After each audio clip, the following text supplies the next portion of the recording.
when a critical employee came to me and said, wife's pregnant, got to move, really loved working with you. And I'm thinking, wait a minute, I just invested an entire year into you. You can't go? So after some stomping around and moodiness, my president, Maggie Hubble, said, why don't we go remote with him?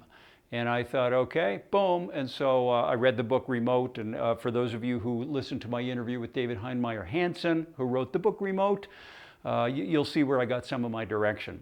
So the issues of remote, I want to speak to that to some extent. And then there are the issues of, I'm going to call this the issue of strategy. Now, the way it came to me largely was, Michael, what niches should we be paying attention to? I'm going to put that under the category of strategy. And then there is the issue which just tends to show up when Michael Jans is part of the conversation, is what do we do about marketing? Boom. So I'm going to give some comments on each of those three things. And then Alex, as questions come in, I'll, give me a heads up, and so throw your questions at me, and I can take them in any format you send them to me. So the first thing I'd like to do, Alex, if we can pop up the slideshow from the beginning. I know I did see a lot of familiar names on the registration list.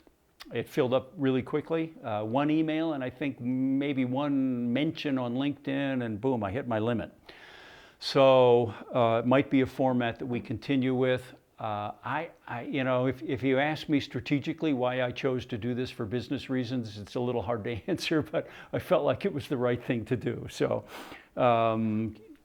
so some of you know me, some of you don't, and I just want to give a little bit of an introduction to maybe why you want to hang out for a little bit. And I'll introduce myself, but then I'm going to show you, I'm going to kind of turn the, we had it there for a second. I'm going to kind of turn the, I'm going to open the curtains a little bit on how I work remotely. So I will put this into some perspective. You can see in that picture that that's where I work. I live in the fairly remote foothills of the Sonoran Desert. You could get here if you flew into Phoenix and took a drive, but essentially, I'm remote enough that I work out of this casita, and my team is scattered in various places throughout the United States. So for those of you who don't know me, I'll give a little bit of an introduction to myself. You will see my work featured in pretty much every major trade magazine today. PC360 published an article that I wrote on the 4 reasons that the modern agency was more prepared for the COVID crisis. I'll bottom line this for you fairly quickly. I've been in the industry for 25 years, so I've had the opportunity to address the National Board of Directors for the Big I, the National Board of Directors for the PIA. I've keynoted and, from coast to coast. I've had the opportunity to train for travelers, do some training for Safeco, Westfield, Aviva Insurance. I've also delivered my annual State of the Industry address to the user groups of Applied and Vertafore. Overall, my work has been downloaded by various members of the industry 250,000 times. I've created over 50 books, courses, and programs on insurance marketing and management. And I was the co-author of the bestseller, The InsurTech Book. And some of you may know my own InsurTech experience. I'm the host of the Connected Insurance Podcast, which I think is, I'd be embarrassed if it wasn't the leading podcast in the industry. And click. So I've been around for a while. Some of you know me from the days I had Insurance Profit Systems and Quantum Club. And click. Boom, I'm not, my various businesses have delivered now probably over 70 million emails, either to independent insurance agents or on behalf of independent insurance agents. Click. And I was the co-founder of Agency Revolution, which I'm kind of proud to say got sold for the second time last week to its second private equity firm. So I do, click, I want to take you through a few things. So I'm going to do this part slowly. So one of the issues that people are concerned about now, obviously, is top line and bottom line revenue growth, income growth. And one of the questions has been, is it okay to market now? I think if we look at COVID, we can kind of divide it into three sections, three chunks. Chunk number one, I think we're over. And what happened in chunk number one is that it was announced and various governments took action and people took action. And so there was some anxiety, uncertainty, confusion, disruption, all sorts of chaos, workers going remote, people wondering if even their agency was going to survive. And so I think we're through that. And it was during that period that I published my COVID Success Toolkit, basically to give some sense of direction on how to establish your agency looking forward to the future. Now I think we're in stage number two. And what happens in stage number two, let's, for the sake of discussion, say this is the next 90 days. Boom, you got 90 days to figure out strategically where are you going to focus your attention and how are you going to win? Where are you going to play and how are you going to win? Those are the two critical questions that you need to ask as a strategist. Where are you going to play and how are you going to win? And so you've got to make sure that you've established serious answers to the issues of how are we going to do remote? What happens after things, when people are allowed to go back to work, and in your state, perhaps very likely they are allowed to go back to work. What happens when they go back to work and they discover that a lot of other companies are encouraging remote work and they thought, oh, remote was cool. So there are all these issues. There's strategic issues of where are you going to put your marketing resources? Where are you going to put your time and attention? How are you going to secure your ongoing revenue stream? Are there adjustments that you need to make in terms of costs and personnel? So I think there are 90 days where you're making decisions and then you're building the infrastructure so that, boom, you can pull the trigger, hopefully before the 90 days are over, and you've got a strategic and a direction and a marketing plan that works for you. And then after that, chunk number three, it's a little more difficult to know what's going to happen then. And frankly, I don't. I'd be guessing, and I engage. I feel like I engage the best minds in the industry. To some extent, there's some things that we're still guessing about. One of them is the economic impact of this, whether or not this will develop into a long-term recession or worse. And then one is whether or not there will be a second and potentially a third wave. A second wave as the economy opens up more and more this summer, and then a third wave, which typically happens in viral situations in the fall. And so we may see some bumps there. So there is some uncertainty, but the advantage is if you're taking care of your significant strategic decisions and actually building the infrastructure in this 90-day period, then you're going to be well established, unlike so many other agencies that are still schlepping around with decisions that should have been taken care of in chunk number one of COVID. So now I want to address openly this question of marketing. We're probably past the period now where that the average insurance consumer is just so overwhelmed that the very last thing that they could possibly think of is changing their insurance agent or purchasing a new policy. Clearly there was a period, and I think some industry reports I saw that the number of quote requests were down roughly 35% industry-wide, and then the latest report I read last week, so it may have reported on the week prior to that, was that the quote requests were only down industry-wide about 10 points. So it seems to me that there is an opening up.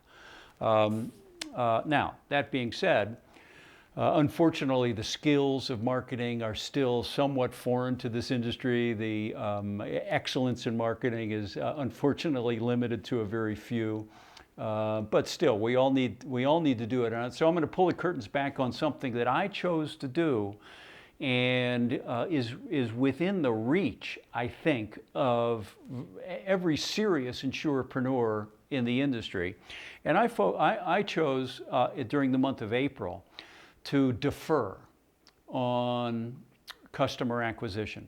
Okay, I'm a marketer. I like customers. I like acquiring customers. But I had a product launch that was scheduled for the month of April. And I thought my resources are best not focused on that, rather to focus on audience expansion. So I need to draw a picture up here so that they can see this, Alex. So you might be familiar with my ACOR insurance marketing model, which looks like this. It recognizes or acknowledges 4 stages in the insurance marketing life cycle. And the first stage, A, is the stage in which you attract people into your marketing funnel. One way or another, they jump into your funnel. They might come there because you did advertising, okay? So, boom. They might come there because they saw something that intrigued them on social. They might come there because you had a partnership. They might come there because you had a referral or a referral program, boom. But you attracted people into the funnel, and then at some point they said, usually, the magic words, may I have a quote, right? And so a certain percentage of them you converted and they became customers.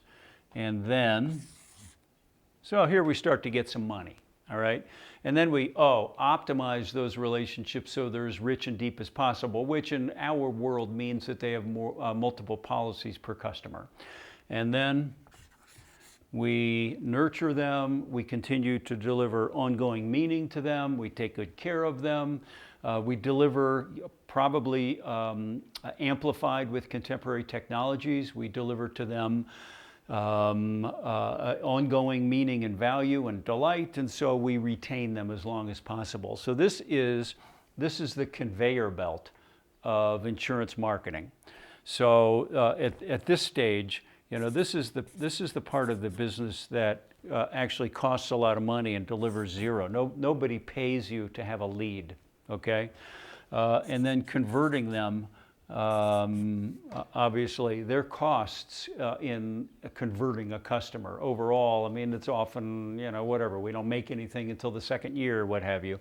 As we start to optimize, that's really a minimal cost, but the benefits are significant. And then also, once they're a customer and we continue to nurture and deepen and strengthen that relationship, that's where the wealth and equity is created. So, what I chose to do during this COVID period, and I'm extending this a little bit longer, is I focused on this.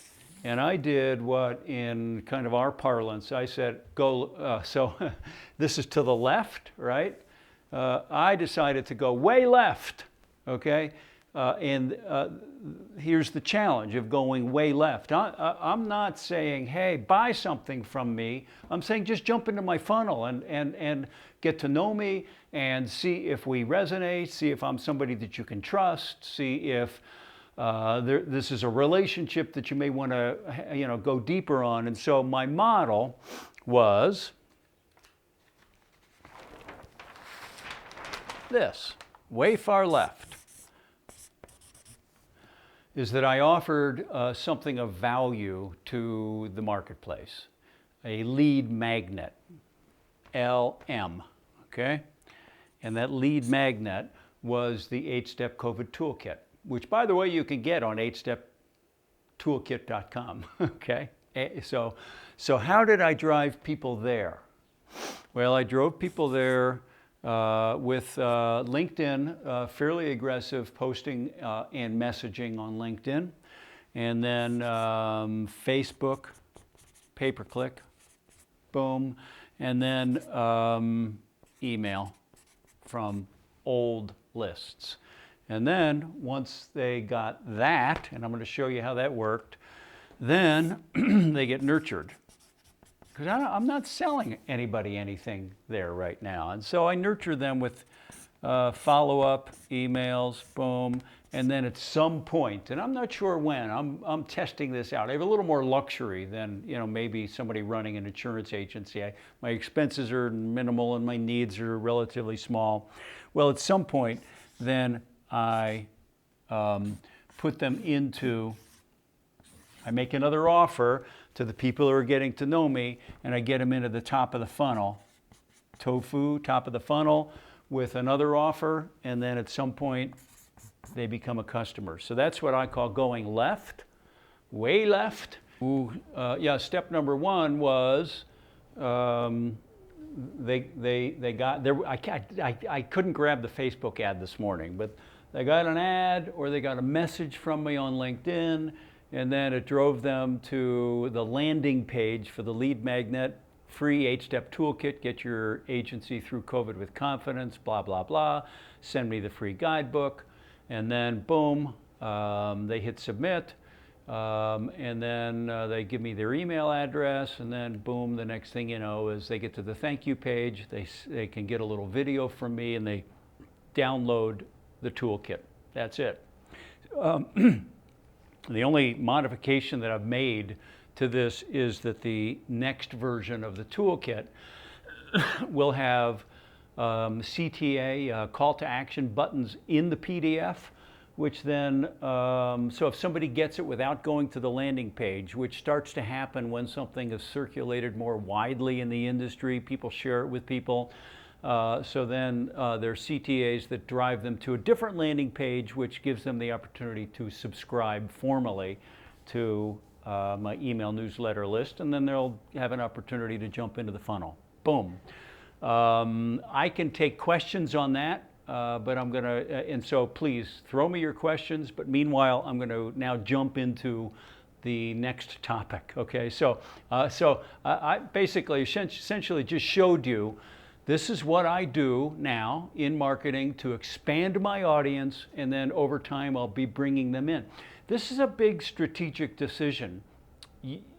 If I just like threw up this COVID toolkit and then didn't commit to nurturing the relationship and providing ongoing value to my target audience, which are principals of independent insurance agencies, then it would die, and the resource committed to it would be really poorly invested. So this then guides the strategic decisions that you have to make, one of which is, where are you going to play, and are you going to be committed enough to be a marketer in that space? And so in the modern age of insurance, this is a skill set that everybody really needs to, it's a skill set that we need to master. We need to learn about it, and we need to master it. Okay, so I'm going to move on to the next slide because I want to take you behind the scenes on a few other things. All right, so, and then I'll go back to marketing, but let me just show you a little bit about how I operate remotely. So keep this in mind. When I sold Agency Revolution 3 years ago, next month, we had employees from Nova Scotia to Saigon, and estimated that if we were going to get Joel from Nova Scotia to go see the engineering team in Saigon, it would take him 43 hours by car and by plane. So we were about as spread out as you possibly could get. And the company was functioning much better when I sold it, and we were remote, than it was, when I started it, and we weren't remote. So I'm going to, I want to remove any mental barrier that might be floating around that remote is second best. and I'll also encourage you to listen to the conversation I had with David Heinemeier Hansson, who wrote the book Remote, and is a programmer and I think co-CEO of 37 Signals, and the programmer for Basecamp, and was Google's Hacker of the Year. And I'll just encourage you to listen to it, because basically you'll hear the story of a company that's fundamentally been remote from day one.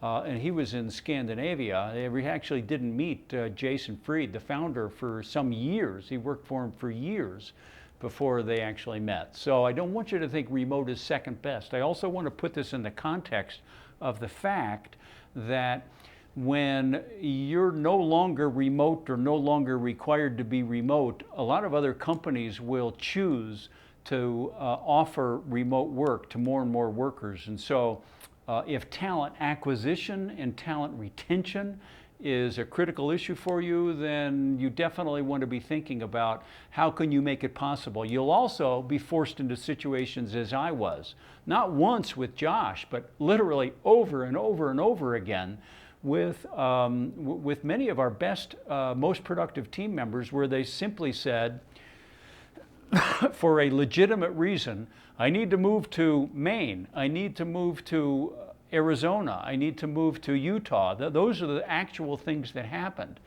And when they did that, we said fine. And ultimately we sold the business in Bend and leased smaller space. And even the people who worked in Bend, Oregon were not required to come to the office. So let's set aside any idea that remote is not as good. So let me share with you my tech stack for remote work. And this is fairly well seasoned. This is developed over the years. I'm not saying it's not the only way to go, but this is what works for me. And if anything, sometimes I think I have maybe one too many collaboration platforms. But over time, we learn what each platform excels at and which ones are redundant and which ones, perhaps just no longer fit within our tech stack. So the 5 that I think I just rely on routinely to run my business are: 1, Zoom, boom, we're on it right now. And I use that for weekly stand-ups, which I have with my team, and then one-on-one meetings. But then also lots of client activity happens with Zoom. 2, Trello for project management. And I'm going to show you pictures of a little bit about how I use it. Excuse me. 3, Google Drive, where virtually every document that has some lasting value, from CSV, spreadsheets, keynote presentations, email lists, Word docs or documents, they are either stored there or they're created there. If it requires collaboration, a lot of what I create is created in Google Drive. Boom. So I might, for example, I might create a series of emails that then go to my MarTech, my marketing technologist. He picks them up there and then puts them into my email marketing system, okay? Slack for contemporaneous but asynchronous communication. So in other words, we try to be careful not to put things into Slack, and I'll show you, I think I got a picture of our Slack channel. We try not to use it for things that we don't want to lose, but if there's a quick question, this is a useful platform. In my business, this is a useful platform. Hey, Logan, been thinking about this, what do you think? And I just want kind of a spontaneous answer. That's the kind of stuff. Or every week, Jenny will post, I have a stand-up meeting with 3 of us, and so she'll post the weekly agenda there. We grab it and we open it up. We get on Zoom and we have a conversation. It's actually, and the document is in Google Drive, but Slack allows you to, it's got API, so it allows you to just open up that Google document from Slack. And then finally, the 5th one is Calendly. I would say that 99 out of every 100 appointments that I make are made by the party that I want to make them. And they do that by jumping into some funnel. They get permission to jump into my Calendly, and they schedule the appropriate kind of appointment with me. So Trello is works on the Japanese Kanban principle, Kanban, which typically means moving things in visually in sight and moving them from left to right. So, and typically the standard Kanban is these are things that we need to do, these are things that we're doing, and then these are things that are done. But you can certainly play with it a lot, which I will show you I have done. So this is my, what you're looking at right now, that's my dashboard. That particular Trello board allows me to pretty much run my entire business without things falling through the cracks, with facilitating my ability to work on what's most important, when it's most important, and keeping really fairly well organized. So I'll walk you through a few chunks of it. So you can see, gosh, it looks like a lot, but it's organized, and so it's organized in a way that makes sense to me. Obviously, I can't do a 3 or 4 hour training on this, but if you dive into these tools, you'll see that there's a lot you can do with it. So this is how I use Trello. So over on the left of that big, what's called Michael's board, there are a few things that I don't use very often. So if I get an idea, boom, I throw it up in the parking lot. Like, I can't deal with it now. It's not going to be a project for this week or maybe this quarter, but it's there. Resources tend to be things that I need to turn to and use with some frequency. So my branding colors are there, various images that I use in social over and over, or images that I might use in a PowerPoint or keynote presentation. I can pull on them there. I've got a card there for my podcasts, so I can create, I use it as a template, and I can create cards from it for each week's podcast. And then there's other stuff, like things I need to take care of, like in life, not in business, and then things I want to talk to my assistant Jenny about. Then we move more towards the middle of it, and essentially you'll see that there are, this is the way I'm organizing it. There are 5 things that I really care about in my business right now. There are 5 things I'm ultimately working on right now. They are building I just got to get closer, Alex, so I can see it. They're building the infrastructure of the business. So there's some new elements, and so I'm building processes to make them run smoothly.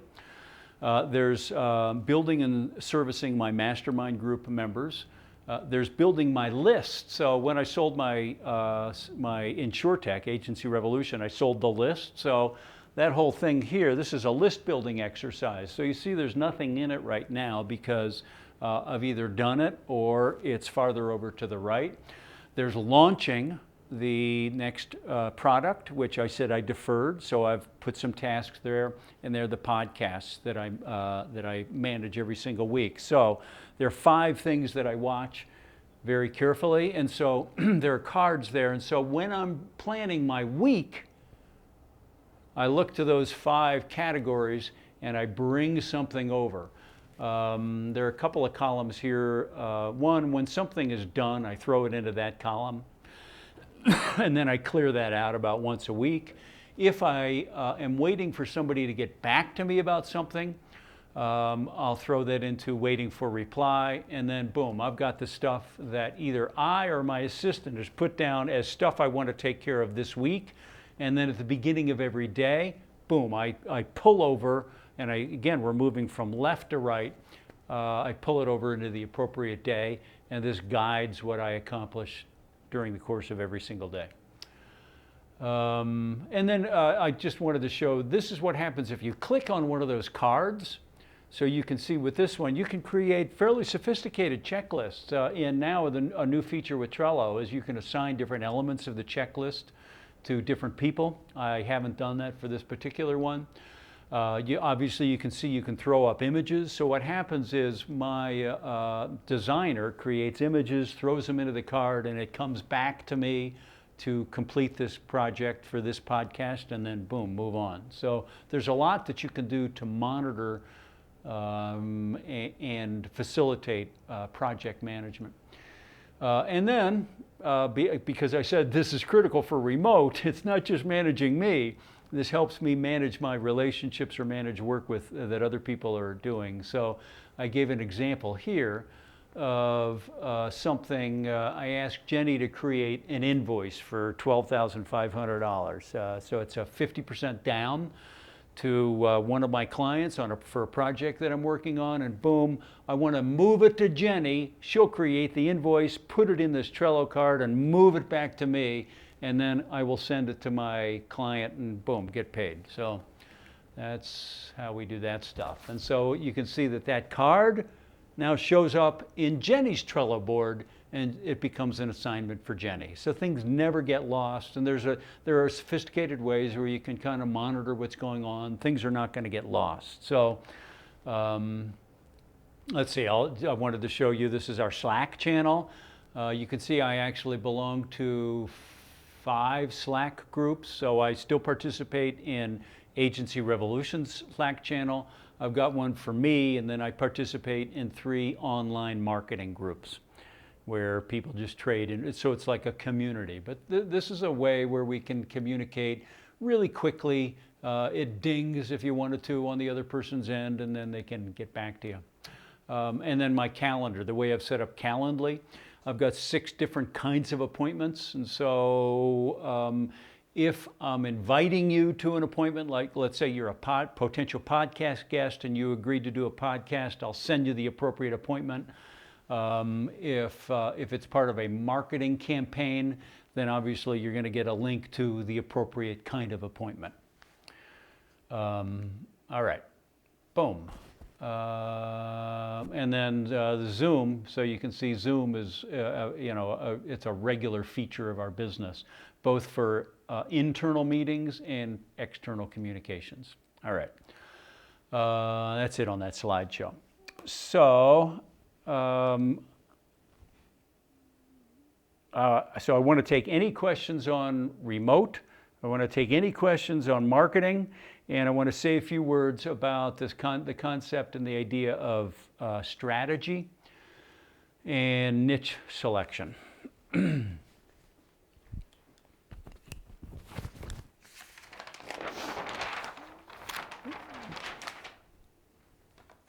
And if any, I think that 1 or 2 people may have emailed me this morning, and I haven't had time to examine my email this morning, but I think I did get some questions. So please feel free, load them up on the Q&A. But let's talk about niches.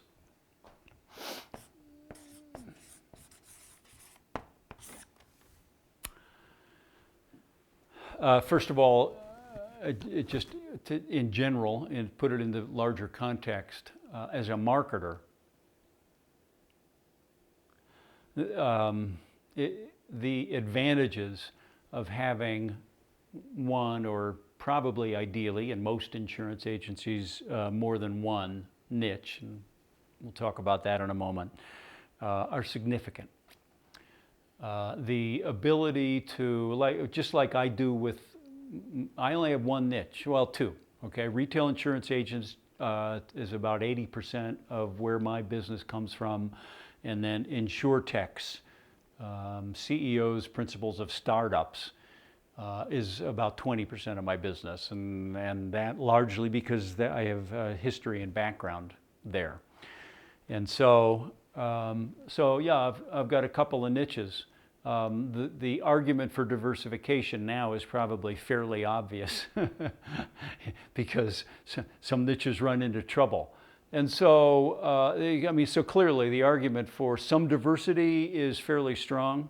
But that being said, the advantages of niches are so numerous that it's hard to argue against them, because if you're going to advertise, you can create messaging that actually resonates with them, and if you're going to create content, you can create content for a niche that you just can't create for kind of anybody and everybody. And I realize that the industry has a long history of sort of Main Street agencies who sell anything to everybody.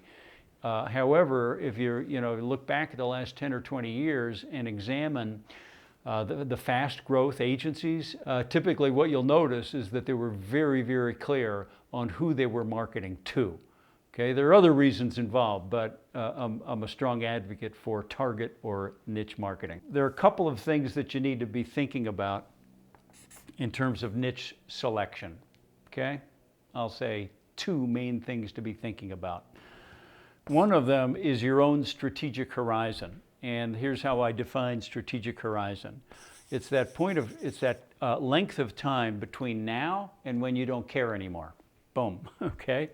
So that point you don't care anymore is that point of perpetuation, or it may be at the point when you get your last earnout from the perpetuation of your agency.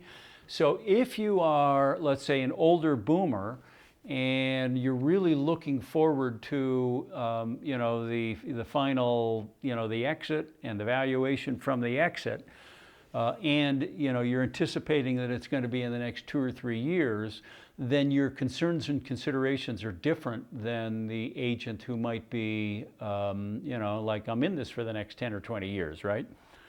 So, because if you're in this for the next 10 or 20 years, then you need to be considering what's going to be happening to the markets that I'm looking at during that period of time, and how do I need to adjust appropriately for that? All right, so that's number one. And then number two is we need to take a look at the durability. So in a recession, so now, this is where strategic horizon matters. Let's assume we're all going to be marketing insurance agencies at least through this period of COVID. So now we've got issues of niches that are showing their vulnerability, okay? So now you've got two choices to make, or one critical choice with two paths. One is to avoid niches that you think are going to be, that perhaps have a dubious long-term future. That's a possibility. I think we all need to make some rational decisions about hospitality, bars, restaurants, hotels, motels, things that require the congregation of close human-to-human contact. Okay, so that's number one. And then so that durability is an issue. And then I think we need to be considering, well, what happens after that? All right, so if after that there's some bounce back, then that's got to go into your overall thinking. The strategic decision is this: if you are appealing to a market that is in some sense of vulnerability, then your messaging is clearly different than if you're not going to go in that direction at all. And that is, you've got to be able to show the empathy, the sympathy. You've got to be the guy who's with them through thick and thin, and that becomes part of the overall messaging. So I've got, for example, I have a client who is now offering a workers' comp product, zero down based on existing payroll. And so he's appealing to those manufacturers and other related companies in his area, in his geographic footprint, where they're carrying a big workers' comp load based on what the payroll was, last November. And so he's doing that. I'm with you through thick and thin. I've got solutions for you now. And he's got an opportunity to grow in that area in general. So I'm going to take questions as they're coming in, and we'll see what we got. So number one, Keith, how best to maintain a presence in a community in which we are contemplating not reopening the office after the pandemic? Yes, we want to be relevant in the community. Okay, yeah, that's a good question, Keith. I've certainly I've worked with plenty of clients who had multiple branch offices, many of which were just no longer justified. Here's been my observation in general on that. And I've worked with a lot of agents who bought small agencies, in their footprint, and boom, next thing you know, they ended up with I got 8 branches. And they spend half of their time driving from branch to branch, and they can be in small rural towns in eastern Washington and in towns you never even heard of before. Typically, when agencies do some analysis on that, they'll discover that some of those branches are just not profitable and really no longer can be justified. And so to some extent, Keith, I think maybe you're raising sort of a big issue because more and more, well, we will see that the presence of an agency is not about bricks and mortar on Main Street, period. So that's going to be gone. And so what do you do like in its stead? Well, you've got to be, how are people present now, right? So I have some presence in this throughout this industry, but I got no brick and mortar anywhere. And I've got presence, throughout the United States and Canada. That's more or less, that's my turf, okay? And so we do need to, we need to discover ways to do that digitally. So this is such a big topic. I wish we could spend more time on it. And I'd probably be asking you questions about who's your market, who's your niche, how do you communicate with that niche, so on and so forth. So I'm gonna break it into a few chunks and let's see where we go from here. Number one is you've got your existing clients. Now maybe they were used to driving up and down the street and they saw you, but that's not enough to have a building, okay? And so you've got, with the existing clients, this has been my argument within the industry for years, and I built an InsurTech around this argument and sold it 3 years ago, okay? So I've been making taking this position for a long time. It's that agents need to be an ongoing positive presence that delivers meaning and delight in the lives of their customer base. And it has nothing to do with where the bricks and mortar are. And the way that that is done is digitally, and the gold standard for delivering meaning and delight is email, not social. Let's largely set social aside, and I'm not arguing against it, but I think more and more marketers are discovering what are the numbers doing in social, okay? Organic reach is going down, so maybe 2% of all the people who are in your network are actually seeing your organic post, and maybe you've only got 25% of your customers that are even paying attention to your Facebook, that are connected with you on Facebook to begin with. And so there are a lot of arguments against relying on social. Email is really, it is the gold standard. The Direct Marketing Association determined that the value of an investment in email marketing is 43 to 1. So boom. So number one, it's really this.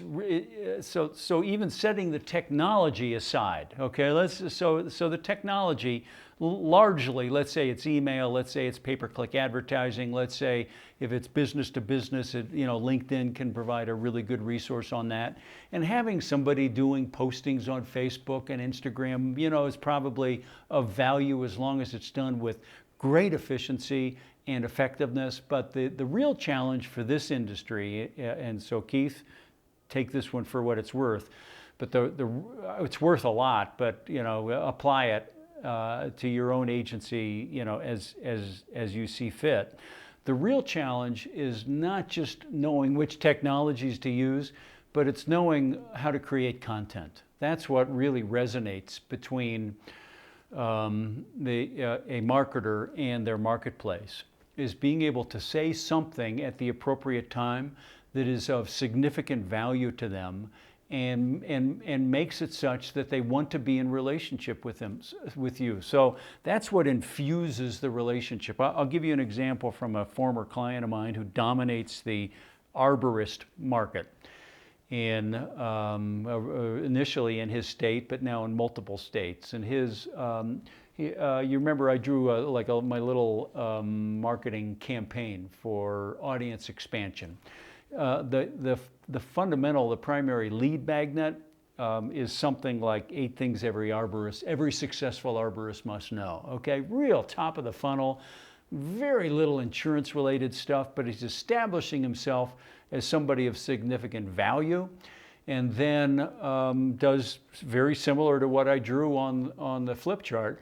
Once they're in the funnel, just continues to deliver sufficient nurturing so that they get to like him, trust him, and ultimately admiring him. And you know, obviously, an appropriate funnel gets people to say, hey, I'll raise my hand and maybe schedule an appointment through Calendly and then bump in. So other than that, yes, to some extent, if the agency is a quote-unquote Main Street agency and personal lines are significant and you want to maintain some presence, and then I definitely would do the same things in the community that you did before you withdrew physically from the community. So recognize the appropriate charities, make sure that your referral program perhaps rewards one of the charities in that community, and make sure that people know that you're there. Boom, that's it. Yeah, the 4 stages of insurance. You think of it as the ACOR marketing model. So there are the four stages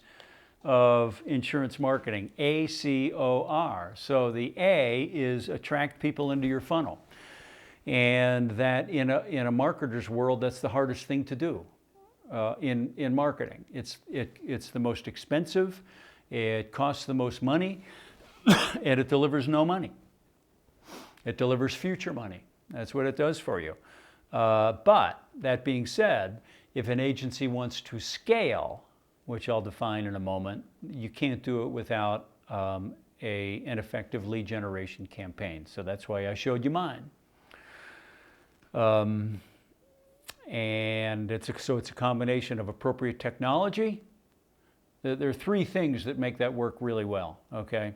You want the right technologies. And so the technologies I have involved in that one are LinkedIn, Facebook pay-per-click, email marketing, and my landing page. Boom, fairly simple. And then they get a PDF. So there's a few technologies involved.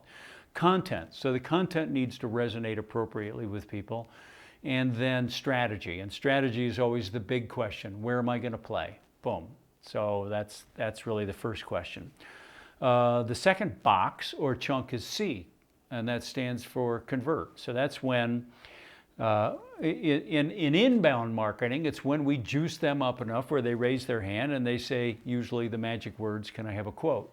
Okay, and that's and there's a lot that you can do to increase your closing ratio. All right, so typically I will notice that, you know, while it would be unthinkable that a basketball coach wouldn't make sure that the people who are handling the ball and trying to get it into the basket, you know, that they're not constantly being coached on better technique. But I find it amazing that so many insurance agency principals depend on their income is contingent on other people, inbound closers in many cases. So set the producers aside, the inbound closers, or take the inbound calls for small commercial and personal lines, but very little training, coaching, support, monitoring, accountability. But that's what happens at C.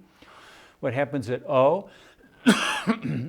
optimizing the relationship, gets down to cross-selling and account rounding, the annual review, so those relationships get as rich and deep as possible. And then R, how do we retain them, is we make sure that we're a positive presence in their life throughout the year. 86% of consumers reported to EY in their global insurance, their annual global insurance survey, that they had not received a communication from their insurance provider in the last 18 months. Well, it's no wonder there's so little loyalty there.